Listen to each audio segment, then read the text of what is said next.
I'm going to call this session Whoa and Go, because it's part of the language that we begin to develop with the young horse.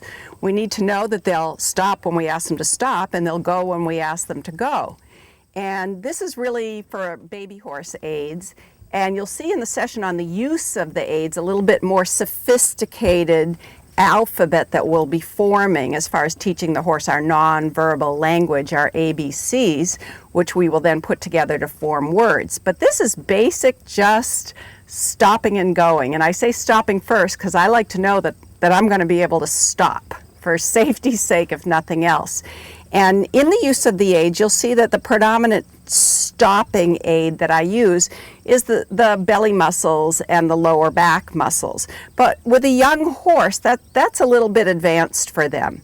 So our speed control aid with the young horse is going to be our outside rein. Our outside rein is going to control the speed. And then later on, when the horse understands that, we'll be combining that with the use of the back, and then eventually we'll just be using the back all by itself. Now, I hope that you've taught your horse some basic English words with your work on the lunge line. But your horse should know basic words like walk, trot, canter, slow, whoa, good boy, of course, because the way that horses learn is that they link things together. And when you're training the young horse, if they know basic verbal commands from your work on the lunge line, and then you combine those verbal commands with an aid when you're riding, then they can put two and two together and they understand what the aid means, and then pretty soon you can do away with the verbal command. So the aid that I'm going to use as my slow down aid for a baby horse is going to be my outside rein, and I'm going to go squeeze, release, tweak. That little of an aid. And I want my horse to react, tweak to that little of an aid. I don't want to have to pull. I don't want to have to be strong. And when I ask my horse to slow down from that little squeeze release on the outside rein, I'm going to combine it with a voice command like slow that he should know from the lunge line. And then if he doesn't react to the little squeeze release slow, I'm going to bring him to a full down transition to reinforce the fact that I asked him a question that he ignored. But you'll find, just like with when we talk about the driving aids, you never leave a question, either a whoa question or a go question, with a correction. You always, if you're going to train your horse, if you're going to teach him anything, you always need to go back and ask the original question from the feather light aid and see if he understood that. So that's the first thing we're going to do. I'm going to do the slow down aids with that little squeeze release on the outside rein, combining it with the word slow, and see if I can get Moshi to slow down within his gaits. And if he ignores me, then I'm going to, rather than giving a stronger aid on the outside rein, I'm actually going to do a down transition to make him pay more attention to the little whispery aid. Okay, so I'm walking along and I decide that I want to slow down. So I close my outside hand and I go slow. And he didn't do anything. So I stop him. That's the correction. But then I never leave the question I'm asking him with a punishment. I go back to the walk. I immediately retest. I close my outer hand and say slow. He didn't do anything. So I stop him. Then I go forward again. And I immediately retest. Slow. Good boy. And then I praise him. That's part of the training process. He overdid his slowing down, but that was good because he listened to the correction, and then I went back to the feather light aid. So now I'm just going to do the same thing in the rising trot and show you that in the trot. So I decide I want to slow down, and I go slow, and he doesn't listen. So I do a full down transition, mainly using that outside rein. I go back to the trot and I retest. Slow. Good boy. And let's do that again. Go on a little bit. Little tiny squeeze outside rein. Slow. Good boy. So that's how I teach the horse the slow down aid, from the little squeeze and release on the outside rein. So now that you've had a chance to see the whoa or the slow down aid with that outside hand, I want to talk about go. I want to talk about thinking forward. And there are actually two aspects to thinking forward. I'll do one at a time. The first has to do with responsibility. Whose responsibility it is to do what? It's your responsibility to tell the horse how fast or how slowly you want him to go in each gait.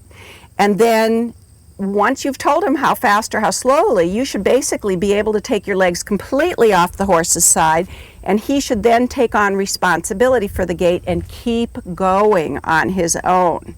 You shouldn't have to use your leg aids, like if you're in walk, you wouldn't be using alternate leg aids, and you wouldn't be squeezing every stride in the trot, and you wouldn't be pushing with your legs or your seat in the canter to keep the horse going. You need to tell the horse the rules, that it's your responsibility to tell him how fast or how slowly, because sometimes we want to go slowly if the horse is tense, and sometimes we want to go more quickly. Let's say if the horse has a 4-beat canter or he's being a little bit lazy.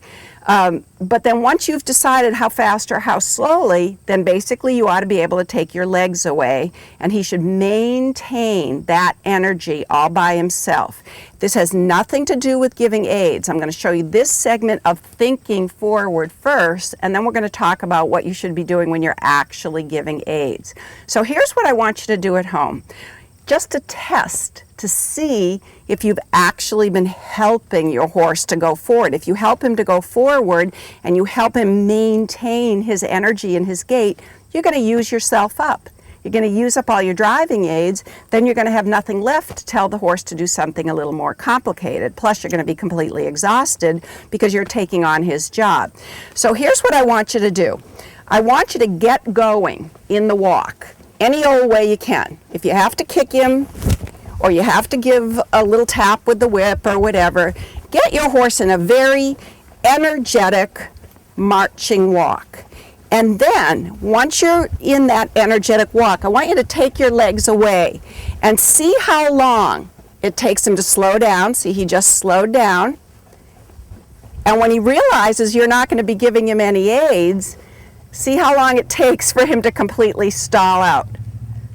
Okay, that will tell you how much you're taking on the horse's responsibility to keep going. So you have to change those rules. So what you're going to do is get him going again in that energetic walk. And then you're going to take your legs away, and the moment he slows down even a tiny, tiny bit, you're going to make a correction. You're not going to give an aid, you're going to make a correction.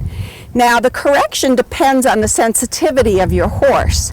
If he's really, really sensitive, you can give him a couple little bumps with your legs. If he's not really sensitive, you could give him some taps with the stick. If he's really lazy, you can do both. So it all depends on the character, the personality, the nature of your horse, how strong of a correction you're going to give when he didn't take responsibility for his gait.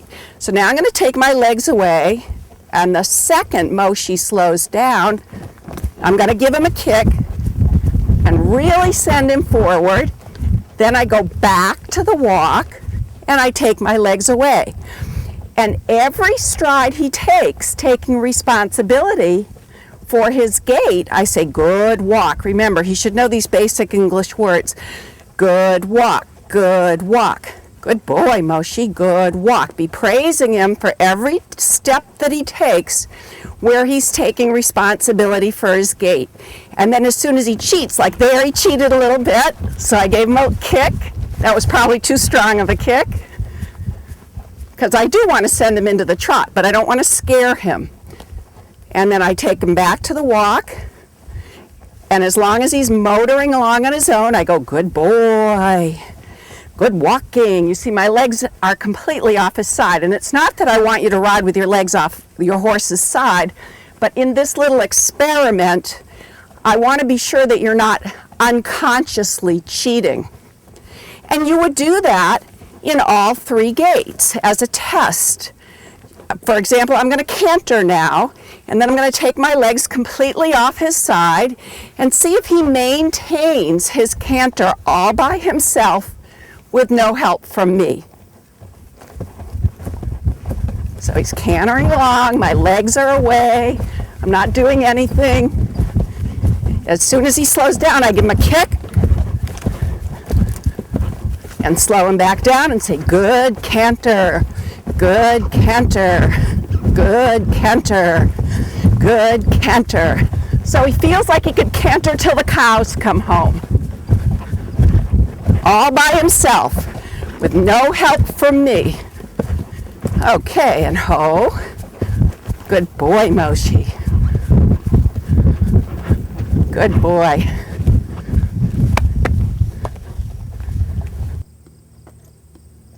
So now that's the first aspect of thinking forward, that basically the horse will go on his own with no help from you. Then one by one, you have to teach him to react to the driving aids. The 2 legs for a transition, and I go over this in more depth in the use of the aid session. 2 legs for a transition, 1 leg for activity within the gait, a cluck for activity within the gait, and your driving seat for activity within the gait. You want to whisper with your aids and have your horse shout his answer and not the other way around. So when I ask, I'll start with transitions. When I ask for a little transition from halt to walk or walk to trot, I close 2 legs. I also close 2 legs for a transition within the gait, like working gait, to a lengthening. Feather-like closure, like little mosquito bites, and I evaluate whether the horse surges forward. If he doesn't surge forward, I make a correction like you just saw me do, but then I never leave a forward question with a correction. I always go back and retest. So we've been standing here for a little while, and Moshi's just sort of tuning out. I'm going to lightly close my legs and ask him to walk forward. And he's probably going to go forward, but he's going to mosey off. So I'm going to make a correction and bring him back to the halt and retest. So ever so lightly close my legs. I didn't even get a reaction. So I give a kick. I don't want to adjust my aid to suit the fact that he's not paying attention. Bring him back to the halt ever so lightly. Good boy. Close my legs, and you could see that rear wheel drive surge into the trot, into the walk from a feather light aid. Now another transition is walk to trot. I'm going to do the same thing. He needs to surge from an aid that's like a mosquito bite. So let's see what happens. So I give him a kick because he answered right away, but it wasn't a surge. Then remember, they learn by association, so very quickly, good boy, I need to do the retest. Good boy. Oh. Okay, so those are your 2 legs. You have to follow that sequence. Light aid, give a correction if there's no surge, retest. If your reaction is only pretty good or better, or you find yourself saying good for him, then you must kick a kick or tap, tap, tap, whatever you need to do to make your correction, but never leave the forward question with a correction. Always go back and retest with the feather light aid so you can finish with a praise. So now I'm going to use my inside leg to activate the gait I'm in. So first I have to go slower because I want to stay in the walk, but I just want him to become more lively. So I give a little tiny squeeze inner leg. I don't get any reaction, so I give him a little kick. I go back to the pokey walk, pokey, pokey, and then inner leg now. Good boy. Now he overreacted, but he was thinking forward. He gave a nice reaction to the light inner leg on the girth.